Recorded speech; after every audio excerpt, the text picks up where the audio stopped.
ఈరోజు రెండు బిడ్డలేరా, మన ఉపవాస దినాలు గత దినం నుండి ప్రారంభమయ్యాయి. ప్రభు సముఖంలో కొద్ది సమయం, ప్రభు అన్నాడు, ఒక గడి అయినా నాతో మీరు గడపలేరా. అందుకొరకే ప్రస్తుత వాతావరణం బట్టి ఒక 2 hours 6 to 8 మనం ఈ యొక్క ప్రార్థన ఏర్పాటు చేస్తూ అవుతుంది. ఈరోజు మనము వాక్య భాగంలోకి వెళదాం. వాక్య ధ్యానాంశమై సంఖ్యాకాండము 22వ అధ్యాయం 26వ వచనం నుండి చదువుకుందాం. యెహోవా దూత ముందు వెళ్ళుచు కుడికైనను ఎడమకైనను తిరుగుటకు దారి లేని ఇరుకు చోటున నిలువగా, గాడిద యెహోవా దూతను చూచి బిలాముతో కూడా క్రింద కూలబడిను గనుక బిలాము కోపము మండి తన చేతి కర్రతో గాడిదను కొట్టెను. అప్పుడు యెహోవా ఆ గాడిదకు వాక్కునిచ్చెను గనుక అది, నీవు నన్ను ముమ్మారు కొట్టితివి, నేను నిన్నేమి చేసిదినని బిలాముతో అనగా, బిలాము, నీవు నా మీద తిరగబడితివి, నా చేత ఖడ్గమున్న ఎడల నిన్ను చంపియుందునని గాడిదతో అనెను. అందుకు గాడిద, నేను నీ దానైనది మొదలుకొని నేటి వరకు నీవు ఎక్కుచూ వచ్చిన నీ గాడిదను కానా, నేనెప్పుడైనా నీకిట్లు చేయుట కదా అని బిలాముతో అనగా అతడు లేదనెను. అంతలో యెహోవా బిలాము కన్నులు తెరిచెను. సావుని బిలాము కన్నులు తెరిచెను గనుక దూచిన ఖడ్గము చేత పట్టుకుని త్రేవలో నిలిచి ఉన్న యెహోవా దూతను అతడు చూచి తల వంచి సాష్టాంగ నమస్కారము చేసెను. చదవబడి లేఖనములో నుండి దేవుడు మనతో మాట్లాడును గాక. ఆమేన్. ఈ సమయమందు మన వాక్యాంశం, ఆత్మీయ గుడ్డితనమును జయించుట ఎట్లు. ఆత్మీయ గుడ్డితనమును జయించుట ఎట్లు. ప్రియమైన వాళ్ళరా, మనమందరము ప్రభు యొక్క సన్నిధిలో అనుదినము ప్రార్థిస్తూ ఉన్నాం, ఆరాధిస్తూ ఉన్నాం, ఆయన సన్నిధికి వస్తూ ఉన్నాం. కానీ కొన్ని సందర్భాలలో కొన్ని విషయాలు మనకు తెలియకుండానే మన యొక్క ఆత్మీయ మనోనేత్రం మూయబడుతుంది. ఆ యొక్క గుడ్డితనమును మనము జయించకపోతే చాలా భయానకమైనటువంటి పరిస్థితిలోనికి వెళ్ళిపోతూ ఉంటాం.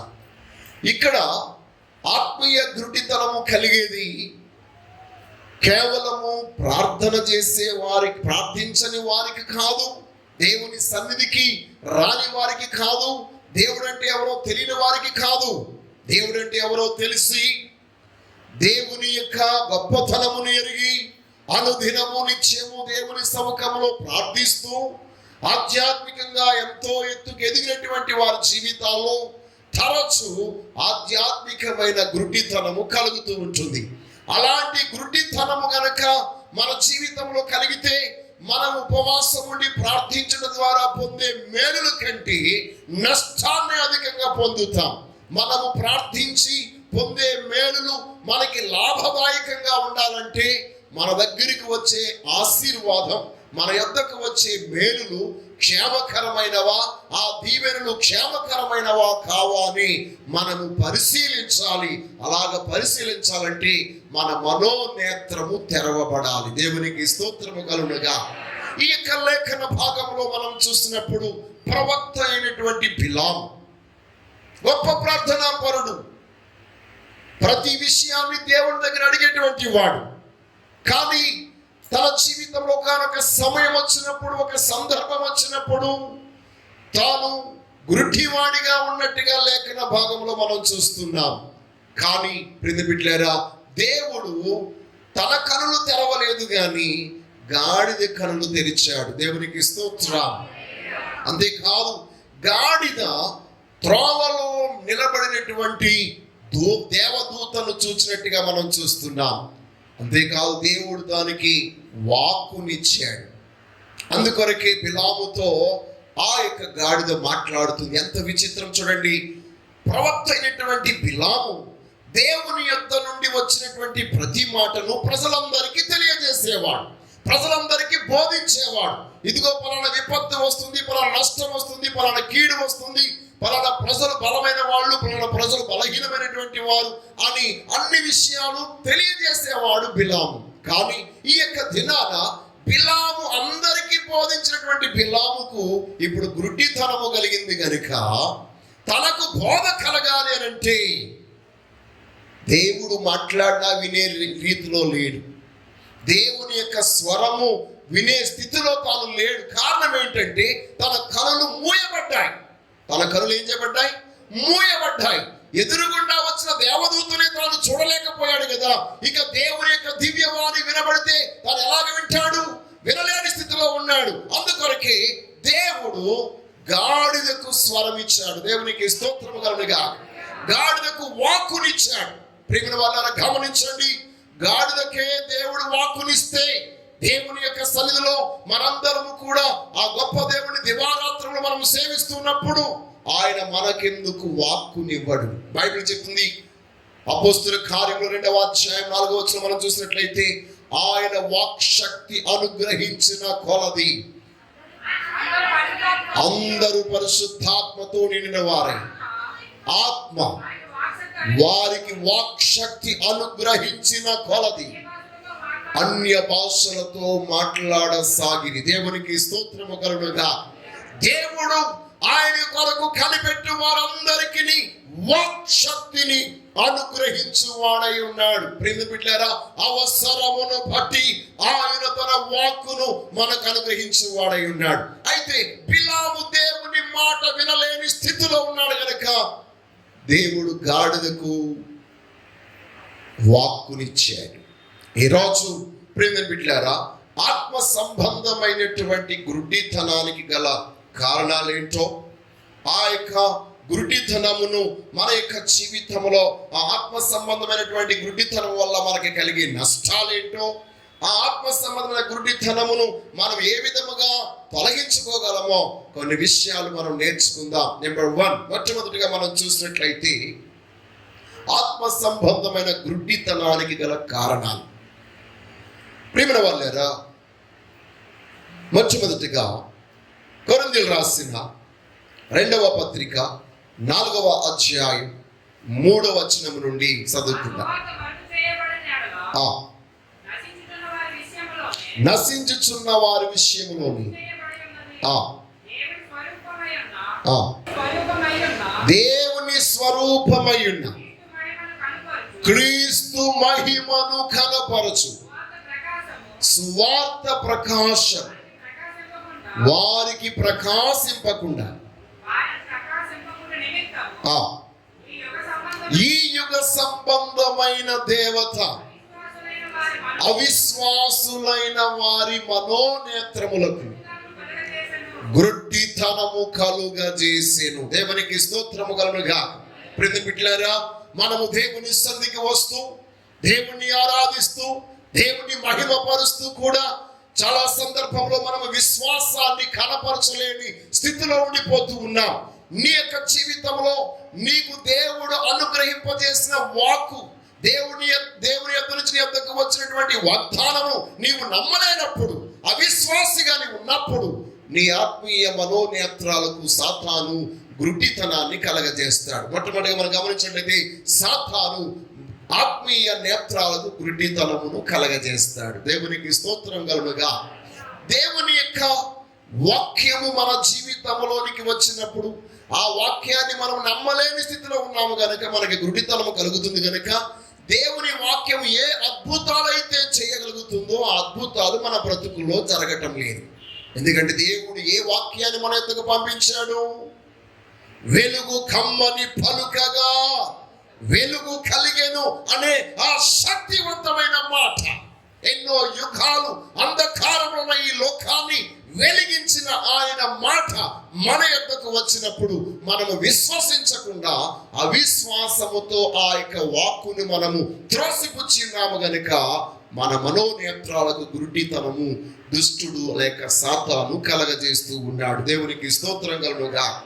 రెండవదిగా మనం చూసినట్లయితే దేవుని బిడ్డలారా, ఎందుకు మనకి మన యొక్క మనోనేత్రం మూయబడుతుందంటే మన హృదయాలు కఠినమైనప్పుడు.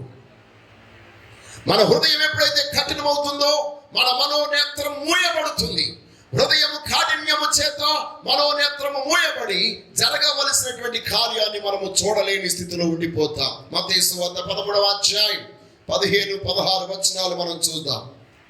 దేవుని బిడ్డలారా, ఈ లేఖన భాగంలో మనం చూసినట్లయితే దేవుని వాక్యము బహు స్పష్టముగా తెలియజేస్తున్నటువంటి మాట, ఈ ప్రజలు కనులారా చూచి చెవులారా విని హృదయముతో గ్రహించి మనసు త్రిప్పుకొని నా వలన స్వస్థత పొందకుండాట్లు వారి హృదయము క్రొవ్వినది, వారి చెవులు వినుటకు మందములైనవి, వారు తమ కనులు మూసుకొని ఉన్నారు గనుక మీరు వినుట మట్టుకు విందురు గాని గ్రహింపనే గ్రహింపరు, చూచుట మట్టుకు చూతురు గాని ఎంత మాత్రమును తెలుసుకొనరు అని యెషయా చెప్పిన ప్రవచనము వీరి విషయమే నెరవేరుచున్నది. దేవునికి స్తోత్రము కలుగునుగా. ప్రియమైన బిడ్డలారా, ఈ వాక్య భాగంలో మనం చూసినట్లయితే దేవుని వాక్కు మన యొద్దకు వచ్చినప్పుడు ఆ వాక్కును వినగలిగే చెవులు మనకు ఉన్నప్పటికీ దాన్ని గ్రహించగలిగే హృదయం మనకు లేదు కనుక మన కఠినమైన హృదయమును బట్టి మన కనులు మూతబడుతున్నాయి. కనులు మూతబడుతున్న బట్టి దేవుడు మన యొద్దకు స్వస్థతను పంపించిన, దేవుడు మన యొద్దకు ఆశీర్వాదమును పంపించిన, దేవుడు మన యొద్దకు తన మేలును పంపించిన మనము గ్రహించలేని వారముగా ఉన్నాము గనుక వాటిని పొందలేకపోతూ ఉన్నాం. ఈ రోజు సర్వశక్తి కలిగిన దేవుడు మన యొక్క చెవులను తెరుచును గాక, మన కనులను తెరుచును గాక. మన హృదయము కాఠిన్యతలకు అప్పగింపబడకుండానట్లు మన హృదయం ఎల్లప్పుడూ దేవుని వాక్యము చేత మెత్తన చేయబడును గాక. బిడ్డలారా, హృదయ కాఠిన్యత ఆత్మీయ గురుటితనానికి కారణమవుతుంది. మూడవదిగా మనం చూసినట్లయితే బిడ్డలారా, దేవుని ఆత్మ చేత నడిపింపబడడానికి ఇష్టపడినప్పుడు, దేవుని యొక్క ఆత్మ చేత నింపబడ్డానికి ఇష్టపడినప్పుడు మనకు ఆత్మీయ గురుటితనము కలుగుతుంది. దేవునికి స్తోత్రం కలుగుగా. హల్లెలూయా. బిడ్డలు చూడండి, రోమీయులకు రాసిన పత్రిక 8వ అధ్యాయం 14వ వచనం. దేవుని ఆత్మ చేత ఎందరు నడిపింపబడుదురు వారందరూ దేవుని కుమారులయ్యుందురు. ఏలయనగా మరలా మనము భయపడుటకు మీరు దాస్యపు ఆత్మను పొందలేదు గాని దత్తపుత్రాత్మను పొంది ఉన్నారు. కొరింథీయులకు రాసిన మొదటి పత్రిక 2వ అధ్యాయం 9-11 వరకు ఇంటికి వెళ్ళిన చదవండి. అక్కడ కూడా మనం చూస్తాం, ఎవరైతే దేవుని యొక్క ఆత్మకు తమను తాము అప్పగించుకోకుండా, ఆత్మ చేత నింపబడకుండా, ఆత్మ చేత నడిపింపబడకుండా ఉంటారో వారి హృదయాలు కఠినమై, వారి యొక్క కనులు మూతబడి దేవుని యొక్క సత్యాలను వారు గ్రహించలేని వారుగా, ప్రకృతి సంబంధమైన వారుగా వారు ఉంటున్నారు కనుక దేవుని యొక్క స్వరాన్ని వినలేని చెవులు, దేవుని కార్యాలను చూడలేని కనులు వారు కలిగి ఉంటున్నారు. కాబట్టి ఆత్మీయ గుడ్డితనము మన జీవితంలో ఎందుకు కలుగుతుందంటే దేవుని ఆత్మస్వరాన్ని మనం వినలేని వారంగా ఉన్నప్పుడు, దేవుని నడిపింపుకు లోబడనప్పుడు, దేవుని ఆత్మ చేత నింపబడనప్పుడు. దేవునికి స్తోత్రం కలుగునుగా. హల్లెలూయా. నాలుగవదిగా మనం చూసినట్లయితే బిడ్డలారా, మన యొక్క జీవితంలో మనము తప్పుడు బోధకు చెవియొగ్గినప్పుడు మన యొక్క ఆత్మీయ మనోనేత్రము మోయబడుతుంది. దేవునికి స్తోత్రం కలుగునుగా. ప్రియమైన వాళ్ళరా, తప్పుడు బోధకు, తప్పుడు ప్రవక్తలకు, అబద్ధ ప్రవక్తలకు మనం ఎప్పుడైతే చెవియొగ్గుతామో అప్పుడు మన యొక్క జీవితంలో మనం ఎంతటి భక్తి పరులుగా ఉన్నా, ఆత్మీయులుగా ఉన్నా, మన యొక్క జీవితంలో మనము ఆత్మీయ గుడ్డివారంగా అయిపోయి ముందుకు సాగిపోతూ ఉంటాం. ఈ రోజు మీరు ఒకవేళ ప్రవచనాల పిచ్చి పెట్టిన వాళ్ళైతే ఇలాంటి ట్రాప్ లో పడడానికి అవకాశం ఉంది. మీ జీవితంలో ఎప్పుడైనా సరే ఏ ప్రవచనమైనా, ఏ యొక్క ఉపదేశమైనా దేవుని యొక్క పరిశుద్ధ గ్రంథమును యొక్క ఆమోదించినదై ఉండాలి. లేఖనములో ఉన్న ప్రకారమే మీరు ఏ ప్రవచనమునైనా ఏ ఉపదేశమునైనా అంగీకరించాలి. అలాగ లేని యెడల అది అబద్ధ ప్రవచనం అవుతుంది తప్ప నిజ ప్రవచనము కాదు. దేవునికి స్తోత్రం.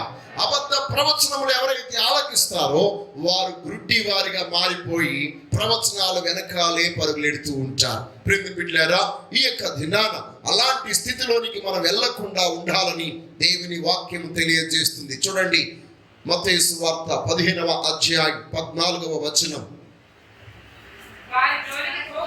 వారు జోలికి పోకుడి, వారు గుడ్డివారయుండి గుడ్డి వారికి త్రోవ చూపువారు. గుడ్డివారు త్రోవ చూపిన యెడల వారిద్దరూ గుంటలో పడుదురు కదా. దేవునికి స్తోత్రం కలుగును గాక. యెషయా ప్రవచనం 9వ అధ్యాయం 16వ వచనం. ప్రియమైన వారులారా, ఈ వాక్య భాగం మనం చూసినట్లయితే ఈ జనుల నాయకులు త్రోవ తప్పించువారు, వారిని వెంబడించువారు వారి చేత మృంగివేయబడుదురు. కాబట్టి ఈ వాక్య భాగంలో మనం చూసినప్పుడు నాయకులు, ప్రవక్తలు, అబద్ధ బోధకులు వారే గుడ్డివారై ఉండి మనందరినీ గుడ్డివారిని చేసి త్రోవలు చూపిస్తూ మనల్ని గుంటలో పాడేస్తూ ఉన్నారు. అలాంటి అబద్ధ బోధకుల యొక్క మాట వినేవారు ఆత్మీయ గుడ్డితనానికి లోనైపోతారు. దేవునికి స్తోత్రము కలుగును గాక. హల్లెలూయా. రెండవదిగా మనం చూసినట్లయితే, మొదట ఏం చెప్పాను? ఆత్మీయ గుడ్డితనానికి గల కారణాలు. రెండవదిగా ఈ ఆత్మీయ గుడ్డితనం వల్ల కలిగే నష్టాలు. ప్రియమైన వాళ్ళేదా, మొట్టమొదటిగా మనం చూసినట్లయితే మన యొక్క జీవితంలో ఆత్మీయ గుడ్డితనం వల్ల కలిగే నష్టాలు ఏంటంటే, దేవుని యొక్క చిత్తమును మనము ఎరుగకుండా ఉంటాం. దేవుని యొక్క చిత్తాన్ని అర్థము చేసుకోలేం. దేవుని యొక్క చిత్తాన్ని మనము అర్థం చేసుకోలేం. దేవుని యొక్క చిత్తం ఏంటో మీరు తెలుసుకోవాలంటే మీ మనోనేత్రం వెలిగించబడాలి. మీ మనోనేత్రం ఎప్పుడైతే గురుడిదైపోతుందో దైవ చిత్తాన్ని మీరు గుర్తించలేరు. దేవునికి స్తోత్రం కలుగును గాక. ఆ మాట మనము ఇందాక మనం చదివినటువంటి లేఖన భాగంలో సంఖ్యాకాండము 22వ అధ్యాయం 31వ వచనం ఒకసారి చూడండి.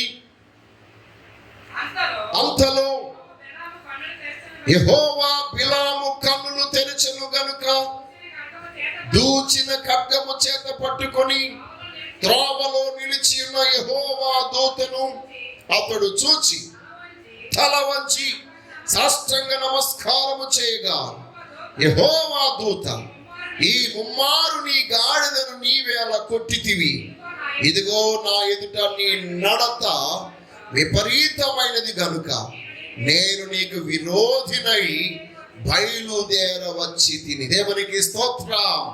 ఆత్మీయ మనోనేత్రము గురుడినైనప్పుడు మన నడత విపరీతంగా ఉంటుందట. దైవ చిత్తానికి విరుద్ధముగా మన నడత ఉంటుంది. మనము ప్రార్థనా పరులమే, ప్రార్థించడానికే వెళుతున్నాం, ఇతరులను దీవించడానికే వెళుతున్నాం.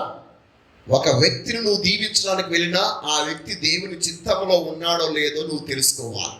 లేకపోతే ఆ వ్యక్తి శాపగ్రస్తుడైతే దేవుడు అక్కడికి వెళ్ళొద్దని చెప్తే అక్కడికి నువ్వు వెళ్ళావు అనుకోండి, ఆ వ్యక్తితో పాటు నీవు కూడా నష్టాలు కష్టాలు తెచ్చుకుంటావు. ఇక్కడ దేవుడు అంటున్నాడు, నీ నడత విపరీతముగా ఉంది నా ఎదుట, అందుకొరకే నేను ముమ్మారు నిన్ను సందులో పెట్టి ఇరికించాను. ఆ గాడిదకు బుద్ధి ఉంది కానీ, ఆ గాడిద నన్ను చూసింది కానీ, ఆ గాడిద నా స్వరం విన్నది కానీ నువ్వు వినలేదు. అంతేకాదు కదా, ఆ గాడిదని నువ్వు విపరీతంగా ముమ్మారు కొట్టావు. దైవ చిత్తానికి విరుద్ధమైన పనులు మనం చేస్తాం. ఈ రోజు ఈ ఉపవాస ప్రార్థన వలన దైవ చిత్తమును అనుసరించి నడుచుకోగలిగే మనోనేత్రమును దేవుడు మనకు అనుగ్రహించును గాక. హల్లెలూయా. ప్రియమైన వాళ్ళారా, మీ యొక్క జీవితంలో దైవ చిత్తానుసారమైనటువంటి మనసు మీకు ఎప్పుడు కలుగుతుంది? అపోస్తలుడైన పౌలు అంటున్నాడు, కాబట్టి సహోదరులారా, సజీవ యాగముగా మీ శరీరములను దేవునికి సమర్పించుకొని ఆయన యొక్క చిత్తాన్ని మనము గ్రహించినట్లుగా, మళ్ళీ మనం ఆయనకి యాగముగా అప్పగించుకున్నప్పుడు, సంపూర్ణంగా నీవు నీ శరీరాన్ని, నీ ప్రాణము, నీ ఆత్మను దేవునికి ఎప్పుడైతే యాగముగా అప్పగించుకుంటావో అప్పుడు అనుకూలమైన దేవుని చిత్తము నీకు బయలుపరచబడుతుంది. దేవునికి స్తోత్రం, హల్లెలూయా. కాబట్టి ఈ రోజు మీరందరూ ఏ ప్రయత్నము చేసినా, ఏ ఆలోచన చేసినా దైవ చిత్తానుసారమైన ఆలోచన చేయుదురుగాక. హల్లెలూయా. ఇక్కడ బిలాము దైవ చిత్తానికి విపరీతంగా నడుచుకున్నాడు. గుడ్డివాడయ్యాడు గనుక దేవుని చిత్తాన్ని గ్రహించలేకపోయాడు. ప్రియమైన వాళ్ళారా, రెండవదిగా మనం చూసినట్లయితే, రెండవదిగా మన యొక్క జీవితంలో ఆత్మీయ గుడ్డితనము వలన దేవుని యొక్క ఆశీర్వాదమును, దేవుని యొక్క వాగ్దానాలను మనము గ్రహించలేము. దేవునికి స్తోత్రం. దేవుని వాగ్దానమును, దేవుని యొక్క పోషణను, దేవుని యొక్క ఆశీర్వాదాన్ని నీవు గుర్తించాలంటే ఆత్మీయ మనోనేత్రము తెరవబడాలి.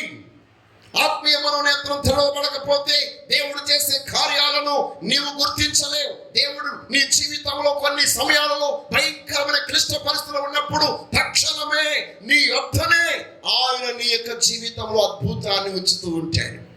కానీ నీ మనోనేత్రము తెరవబడలేదు కనుక అద్భుతముని ఎదురుగుండా పెట్టుకుని, చాలా మంది అంటూ ఉంటారు కదా, సంఖలో పిల్లోడు పెట్టుకుని ఊరంతా నా పిల్లోడు లేడు అని చెప్పి తిరుగుతుందట. ఎందుకంటే సంఖలో ఒకసారి మనం అలాగే ఉంటాం. చేతిలో గరిటి పెట్టుకుని పిల్లలందరినీ తిడుతూ ఉంటారు ఒక్కోసారి కొంతమంది తల్లులు. ఎందుకంటే గరిటి చేతిలో ఉందనే స్పృహ వాళ్ళకి లేదు కనుక. దేవునికి స్తోత్రం, హల్లెలూయా, హల్లెలూయా. కొన్ని సందర్భాల్లో మనకున్నటువంటి ఒత్తిడులు, కష్టాలు, బాధలు, లేకపోతే ఆర్థిక ఇబ్బందులు, మన జీవితంలో మన ఎదుట ఉన్నటువంటివి, లేకపోతే అవమానం, అందరూ మనల్ని విడిచి వెళ్ళిపోవడం, అందరూ మనం ఒంటర్లు చేయడం, ఇవన్నీ మన ఆధ్యాత్మికమైన మనోనేత్రాన్ని మూసేస్తూ ఉంటుంది. మనల్ని ప్రేమించవలసిన వారు మన ప్రాణాన్ని తీయడానికి కత్తి దూసినప్పుడు, మనల్ని పోషించవలసిన వారు మనల్ని బయటికి నెట్టివేసినప్పుడు మన ఆత్మీయ నేత్రం మూయబడిపోతుంది. ఇక దేవుడు లేడనే ఆలోచనకు మనం వచ్చేస్తాం. ఆయనే మన ఎదుట అన్నిటినీ ఏర్పాటు చేసిన, ఆయనే మన ఎదుట ఆశీర్వాదాన్ని ఉంచినా మనము కనుగొనలేము. ఆదికాండం 21వ అధ్యాయం 19వ వచనం. మరియు దేవుడు ఆమె కన్నులు తెరిచినందున ఆమె నీటి ఓటను చూచి వెళ్ళి ఆ తిత్తును నీళ్లతో నింపి చిన్నవానికి త్రాగనిచ్చెను. దేవునికి స్తోత్రం. అంతకు ముందే ఆ నీటి ఊట, ఆ నీళ్ల ఊట తన దగ్గరే ఉంది, తనకు సమీపముగానే ఉంది. కానీ వారు తెచ్చుకున్న నీళ్ళు అయిపోయాయి, వారు తెచ్చుకున్న ఆహారం అయిపోయింది. ఇక ప్రాణాపేక్ష కలిగి సాగునకు లోనై తన యొక్క బిడ్డను దూరంగా విసిరివేసి ఒంటరిగా కూర్చుని ఆ యొక్క సహోదరి ఏడుస్తూ ఉంది. కారణమేమనగా తన మనోనేత్రము మూయబడింది. ప్రియమైన బిడ్డలారా, మనోనేత్రం మూయబడినప్పుడు దేవుడిని ఎదుటే మార్గాలను ఏర్పాటు చేసిన, దేవుడిని ఎదుటే పౌష్టిక లేక పోషణ సంబంధమైనటువంటి ఆ అవకాశం నీకు అనుగ్రహించిన, లేక ఆశీర్వాదాలు నీ దగ్గరే ఉంచిన, నీ జీవితంలో వాటిని చూడలేని స్థితిలో నీవు ఉంటావు. ఇక్కడ మన బ్రతుకులో చాలా సందర్భంలో అలా జరుగుతుంది. ఆధ్యాత్మికమైన మనోనేత్రం మూయబడటం వలన దేవుడు అనుగ్రహించే అద్భుతమైన ఆశ్చర్యాలను, ఆశీర్వాదాలను మనం పోగొట్టుకుంటూ ఉన్నాం. హాగరు అబ్రహాము తను ఎప్పుడైతే విడిచిపెట్టేశాడో తన యొక్క కళ్ళు మూయబడ్డాయి. అంతకుముందు మనం చూసినట్లయితే 16వ అధ్యాయంలో ఆమె దేవదూతను చూసింది, దూత చెప్పిన మాట విన్నది, మరలా తిరిగి విధేయత కలిగి తన యొక్క యజమానురాల ఇంటికి వెళ్ళిపోయింది. కానీ ఇప్పుడు ఏమీ చూడలేని స్థితిలో ఉన్నది. కారణం ఏమనగా తనకు కలిగినటువంటి కష్టం, నష్టం, బాధ. ఈ రోజు ప్రియమైన బిడ్డలారా, ఆధ్యాత్మికముగా మీ యొక్క జీవితంలో మీ మనోనేత్రం వెలిగించబడాలంటే మరలా మనము ప్రభు సముఖములో మనము సమర్పించుకుని ప్రార్థించబద్ధులమై ఉన్నాం. దేవునికి స్తోత్రం కలుగును గాక. హల్లెలూయా, హల్లెలూయా. బిడ్డలారా, ఈ యొక్క సమయంలో మూడవదిగా మనం చూసినట్లయితే ఆధ్యాత్మికమైన మనోనేత్రం మూయబడినప్పుడు పరిశుద్ధాత్మ దేవుని యొక్క ప్రత్యక్షతలను మనము చూడలేము.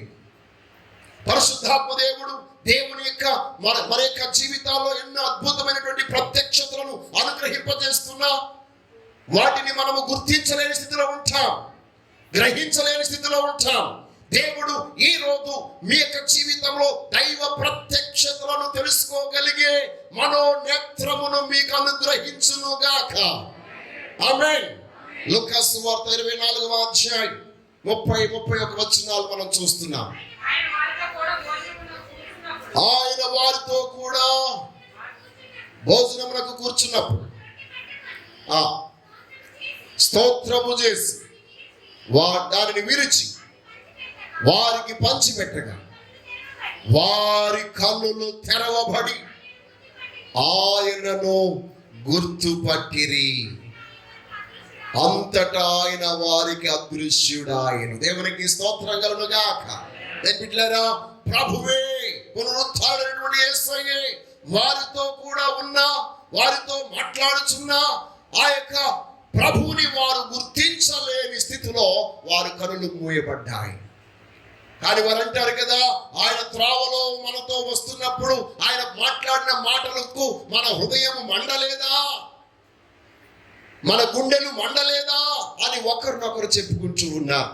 బిడ్డలారా, ఈ రోజు మీ మనోనేత్రం వెలిగించబడితే ఇక్కడ నుండి చెప్పబడినటువంటి ప్రతి వాక్య ప్రత్యక్షత మీ జీవితంలో మీకు అర్థమవుతుంది. వాక్య ప్రత్యక్షత ఎప్పుడైతే అర్థమవుతుందో మీతో కూడా ప్రభు ఉన్నట్టు మీకు తెలుస్తుంది. దేవునికి స్తోత్రం కలుగును గాక. చప్పట్లు కొట్టి ప్రభుని మహిమ కలుగును. హల్లెలూయా. ఆధ్యాత్మికమైన అహంకారం మన జీవితంలో దేవుని యొక్క ప్రత్యక్షతను పొందకుండా చేసేస్తుంది, మనోనేత్రాన్ని మూసేస్తుంది. బిడ్డలారా, ఈరోజు దేవుడు మన నేత్రాలు తెరవబడాలని కోరుకుంటున్నాడు. ఎందుకంటే ఆయన ఎన్ని మేలు చేస్తున్నా, ఎన్ని ఉపకారాలు చేస్తున్నా, ఎన్ని స్వస్థతలు జరిగిస్తున్నా, ఎన్ని ఆత్మీయ కార్యాలు జరిగిస్తున్నా మనం ఇంకా గ్రహించలేకుండా, వాటిని గుర్తించలేకుండా ఉండడానికి గల కారణం మన నేత్రాలు మూయబడ్డాయి. ఉపవాస ప్రార్థనలో దేవుడు తాను చేయబోయే కార్యాలు మీరు గుర్తించినట్లు ఈ రోజు ఈ యొక్క దినాన మీ మనోనేత్రాలను వెలిగించును గాక. హల్లెలూయా, హల్లెలూయా. తర్వాత మనం చూసినట్లయితే బిడ్డలారా, నాలుగవదిగా మన యొక్క జీవితంలో మనోనేత్రము మూయబడుట వలన దేవుని యొక్క ప్రసన్నతను, దేవుని యొక్క సంరక్షణను మనము గుర్తించలేకపోతున్నాం. దేవుడు మనల్ని నిత్యము కాపాడుతున్నా, ఆయన మనల్ని రక్షిస్తూ ఉన్నా, ఆ గొప్ప దేవుని యొక్క సంరక్షణను మనము పొందుకోలేకపోతున్నాం. ఈ దినాన నీ జీవితంలో అలాంటి పరిస్థితుల్లో నీవు ఉన్నావేమో. మనను రక్షించుటకు, మనల్ని కాపాడుటకు దేవుడు ఎప్పుడు తన యొక్క అద్భుతమైనటువంటి సన్నిధిని మనకి తోడుగా ఉంచిన వాడైన దేవునికి స్తోత్ర. రాజుల 2వ గ్రంథం 6వ అధ్యాయం 17వ వచనం. యెహోవా వీడు చూచినట్లు దయచేసి వీని కండ్లను తెరవమని ఎలీషా ప్రార్థన చేయగా యెహోవా పనివాని కండ్లను తెరిచెను గనుక వాడు ఎలీషా చుట్టూను పర్వతము అగ్ని గుర్రముల చేత రథముల చేత నిండియుండుట చూచెను. దేవునికి స్తోత్రం కలుగునుగా. ఈ రోజు నీ చుట్టూ, నా చుట్టూ, మనందరి చుట్టూ దేవుని యొక్క దైవికమైన సంరక్షణ, కాపుదల, ఆయన యొక్క శక్తి, ఆయన యొక్క సన్నిధి మనకు తోడై ఉంది. దేవునికి స్తోత్రం. ఎంతటి భయంకరమైన వాతావరణం ఉన్నా ఆ వాతావరణం అంతట్లో నుంచి తప్పించబడడానికి దేవుని యొక్క కాపుదల, దేవుని యొక్క సంరక్షణ మనకు తోడుగా ఉంది. లేకపోతే మనం బ్రతకలేం, లేకపోతే మనం ముందుకు సాగలేం. ఆ దేవుడే మనల్ని రక్షించి కాపాడుతూ ఉన్నాడు. ప్రియమైన బిడ్డలారా, కాబట్టి ఇక్కడ మనం గమనించినట్లయితే ప్రవక్త అయినటువంటి ఎలీషా యొక్క శిష్యుడు తన చుట్టూ ఉన్నటువంటి దైవికమైన ఆ సంరక్షణను, దైవికమైన కాపుదలను గుర్తించలేకపోయాడు. కారణం ఏంటంటే తన కళ్ళు మూయబడ్డాయి కనుక. అది చాలా నష్టం. అలాగా మనం ఎప్పుడైతే దైవికమైన ప్రత్యక్షతను మనం ఆ యొక్క సన్నిధిని మనము గమనించలేమో భయానికి గురవుతాం. మనము భయానికి గురైనప్పుడు సమస్యలు అధికమైపోతూ ఉంటాయి. ఈరోజు మన జీవితంలో దేవుని యొక్క సంరక్షణను, దేవుని యొక్క శక్తిని చూడగలిగే కళను దేవుడు మీకు అనుగ్రహించును గాక. హల్లెలూయా, హల్లెలూయా. ఐదవదిగా మనం చూసినట్లయితే ప్రియమైన బిడ్డలారా, మన కళలు మూయబడినప్పుడు దేవుడు మన కొరకు ఏర్పరిచిన రక్షణ మార్గమును మనము గుర్తించలేము. రోమీయులకు రాసిన పత్రిక 10వ అధ్యాయం 1 నుండి 3 వచనాలు. సహోదరులారా, ఇశ్రాయేలీయులు రక్షణ పొందవలెను నా హృదయాభిలాషై వారి విషయమై నేను దేవునికి చేయు ప్రార్థన అయి ఉన్నది. వారు దేవుని యందు ఆసక్తి గలవారని వారిని గూర్చి సాక్ష్యమిచ్చుచున్నారు. అయినను వారి ఆసక్తి జ్ఞానానుసారమైనది కాదు. ఎలయనగా వారు దేవుని నీతిని ఎరుగక తమ స్వనీతిని స్థాపింపబూనుకొనుచు దేవుని నీతికి లోబడలేదు. విశ్వసించు ప్రతి వానికి నీతి కలుగుటకై సమాప్తి అయి ఉన్నాడు. దేవునికి స్తోత్రము కలుగునుగా. ప్రియమైన బిడ్డలారా, దేవుడు వారందరూ రక్షణ పొందవలని గొప్ప మార్గాన్ని ఏర్పాటు చేశాడు. ఆ మార్గమే ప్రభు అయిన యేసు క్రీస్తు. ఈనాడు ఈ లోకంలో ఉన్న వారందరూ కూడా వారి జీవితంలో రక్షణ మార్గం ఏమై ఉన్నదో గుర్తించలేకపోవడానికి గల కారణం గమనించండి. ధర్మశాస్త్రం అనుగ్రహించింది దేవుడే. ఆ దేవుడే ధర్మశాస్త్రానికి బదులుగా రక్షణ మార్గమైన యేసయ్యను కూడా అనుగ్రహించాడు. కానీ చాలా మంది ఇంకా ధర్మశాస్త్రం ధర్మశాస్త్రం శాస్త్రాలు అంటున్నారు. కానీ పాపముని రక్షించే యేసు క్రీస్తు వారి యొక్క మార్గాన్ని వారు గుర్తించలేకపోతున్నారు. దానికి గల కారణం ఏంటి అంటే వారి మనోనేత్రాలు మూయబడ్డాయి. ప్రియమైన బిడ్డలారా, ఈ రోజు దేవుడు మన కొరకు రక్షణ మార్గాన్ని ఏర్పాటు చేశాడు. యేసయ్య అన్నాడు, నేనే మార్గము, నేనే సత్యము, నేనే జీవం. కానీ ఎందుకు ఈ లోకంలో ఉన్నటువంటి అనేక కోటాను కోట్ల మంది ఇంకా వారు క్రీస్తు మార్గంలోనికి రాలేకపోతున్నారంటే వారు ఇంకా ధర్మశాస్త్రంలోనే ఉన్నారు.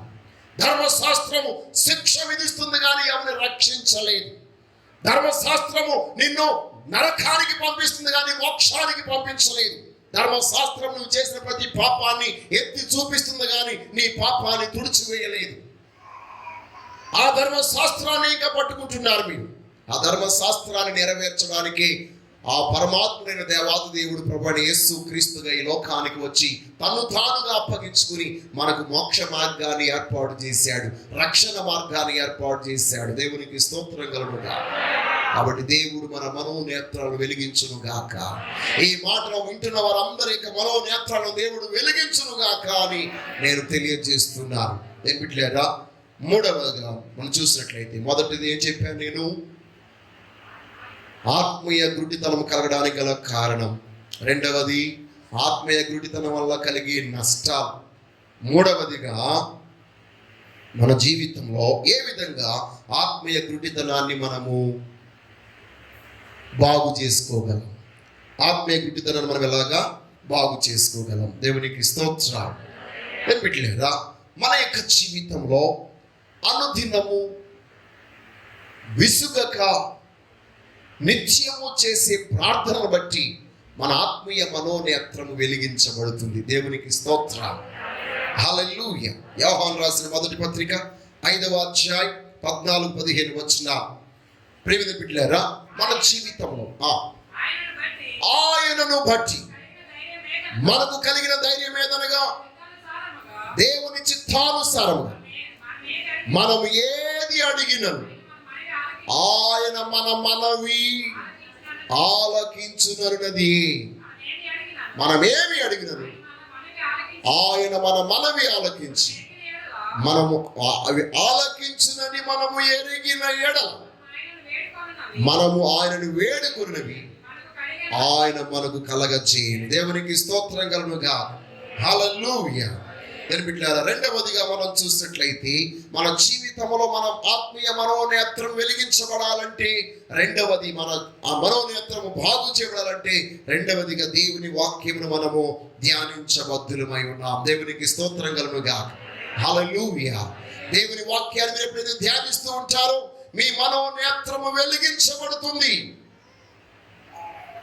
ఆయన అంటాడు, నీ ధర్మశాస్త్రంలో ఉన్నటువంటి ఆశ్చర్య సంగతులను నేను తెలుసుకున్నట్లు నా కనులను తెరువుము. 119వ సంకీర్తన 18వ శరణం. నేను నీ ధర్మశాస్త్రము ఆశ్చర్యమైన సంగతులను చూచినట్లు నా కన్నులు తెరువుము. బిడ్డలారా, దేవుని వాక్యాన్ని, దేవుని యొక్క ధర్మశాస్త్రాన్ని ఎప్పుడైతే మనం ధ్యానిస్తూ ఉంటామో అప్పుడు మన మనోనేత్రాలు వెలిగించబడతాయి, మన కనులు తెరవబడతాయి. మూడవదిగా మనం చూసినట్లయితే బిడ్డలారా, దేవుని యొక్క సంగతుల విషయమై, దేవుని నీతి విషయమై ఆకలి దప్పిలు గల వారిగా ఉన్నప్పుడు మన మనోనేత్రం వెలిగించబడుతుంది. దేవునికి స్తోత్రం కలుగునుగా. హల్లెలూయా. మత్తయి సువార్త 5వ అధ్యాయం 8వ వచనం. హృదయ శుద్ధి గలవారు ధన్యులు, వారు దేవునిని చూచెదరు. చూసారు, ఎప్పుడైతే నువ్వు నీతి నిమిత్తం ఆకలి దప్పులు కలిగి ఉంటావో నీ హృదయం శుద్ధి అయిపోతుంది. ఎప్పుడైతే నీ హృదయం శుద్ధిగా ఉంటుందో అప్పుడు దేవుడు నీకు కనబడతాడు. ఇప్పుడు ఎందుకు అందరికీ దేవుడు నాకు చూపించండి అంటున్నారు? హృదయం నిండా కుళ్ళు పెట్టుకుని, హృదయం నిండా దుష్టత్వం పెట్టుకుని, హృదయం నిండా పాపం పెట్టుకుని, హృదయం నిండా దుర్మార్గతలు పెట్టుకుని దేవుడు కనబడాలంటే ఎలా కనబడతాడు? ఒక గ్లాసుకి నీరు పట్టినా మంచు పట్టినా ఎదట ఏముందో కనబడదు కదా. అవునంటారు కదంటారు. మన కారు మీద డ్రైవింగ్ చేస్తూ వెళ్తున్నప్పుడు ఈ శీతాకాలం వచ్చిందంటే చాలా ప్రమాదమే. మంచు పట్టేస్తుంది గ్లాస్కి. మాటకి వైపు వేసుకుని ఏం చేయాలి? క్లీన్ చేస్తూ ఉండాలి. అలాంటిది నీ హృదయం నుండి దుష్టత్వాన్ని, చెడుగును, పాపాన్ని, అసూయను, మత్సరాలను, కుళ్ళంతటిని పెట్టుకుని దేవుడు నాకు కనబడాలంటే ఎలా కనబడతాడు? హృదయ శుద్ధి కలిగినప్పుడు నీ మనోనేత్రం వెలిగించబడుతుంది. దేవునికి స్తోత్రం కలుగునుగా. దైవ ప్రత్యక్షత నీకు అనుగ్రహించబడుతుంది. దేవుడు నువ్వు చూడగలుగుతావు. దేవునికి స్తోత్రం.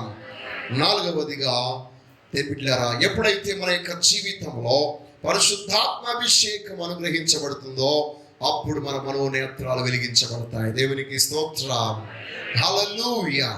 దేవుని అభిషేకం నీ మీద ఉన్న దుష్టుని యొక్క కాడిని విరగగొడుతుంది కనుక, దేవుని అభిషేకం నీ ఉన్న బంధకాలను ఆయన తెంచుతుంది కనుక, దేవుని అభిషేకం నీ మనోనేత్రాన్ని వెలిగిస్తుంది కనుక నీవు స్పష్టముగా దైవ ప్రత్యక్షతలను చూడగలవు. దేవునికి స్తోత్రం. కాబట్టి ఈ రోజు పరిశుద్ధాత్మ అభిషేకముతో మీరు నింపబడుదురుగాక. యెషయా ప్రవచన గ్రంథం 10వ అధ్యాయం 27వ వచనంలో మనం చూస్తున్నాం. కాబట్టి బిడ్డలారా, మనందరము కూడా సర్వశక్తి గల జీవము గల దేవుని యొక్క సముఖములో ఆయన సందులో ప్రార్థించడానికి వచ్చినటువంటి మనమందరము కూడా ఎందుకు ప్రార్థిస్తున్నామో, ఏమి ప్రార్థిస్తున్నామో తెలియకుండానే ప్రార్థిస్తూ ఉన్నట్లయితే మీ బ్రతుకులో ఏమీ ప్రయోజనం లేదు. కానీ సర్వశక్తి గల దేవాది దేవుని సందులో ప్రార్థిస్తున్న మనం ఎందుకు ప్రార్థిస్తున్నామో తెలుసుకోగలగాలంటే మన మనోనేత్రం వెలిగించబడాలి. నీ మనోనేత్రం వెలిగించబడినప్పుడు నిశ్చయముగా దేవుడు నీకు అనుగ్రహించే ప్రతి ఆశీర్వాదాన్ని నువ్వు చూడగలుగుతావు. ఆ అద్భుతాలను అనుభవించగలుగుతావు. బిలాము ప్రవక్తయే, బిలాము ప్రార్థించేవాడే, దేవునికి ఎల్లప్పుడు బలి అర్పించేవాడే. కానీ తన జీవితంలో దైవ చిత్తానికి విరుద్ధముగా నడుస్తూ దేవునికి అనుకూలమైనటువంటి పని చేయక దేవునికి విరోధమైన పని చేశాడు. దానికి గల కారణం ఏంటంటే తన మనోనేత్రం మూయబడింది. లోక సంబంధమైనటువంటి ఆ వ్యామోహానికి లోనైపోయాడు, సుఖానికి లోనైపోయాడు, పాపానికి లోనైపోయాడు, ధనాపేక్ష పరుడైపోయాడు. మనోనేత్రం మూయబడిపోయింది. ఈరోజు మన యొక్క జీవితంలో మరలా ప్రభు సముఖంలో మనం సమర్పించుకుందాం.